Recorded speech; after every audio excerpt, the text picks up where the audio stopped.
எல்லோருக்கும் வணக்கங்க. காலையில் நம்ம குட்டீஸுகளுக்கான சாப்பாடு ரெடி ஆயிடுச்சுங்க.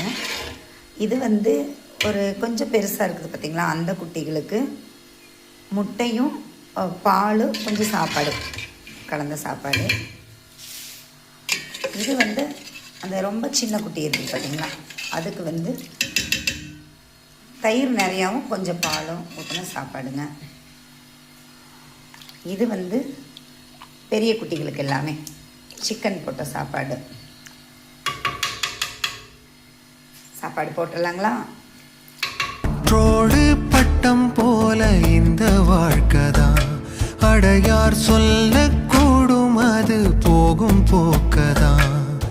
கண்ணால் காண்பது இங்கு பொய்யாய் மாறுமா? எங்கோ போனது என்னிடம் வந்து சேருமா? ஒரு தெய்வம் பார்க்க வந்து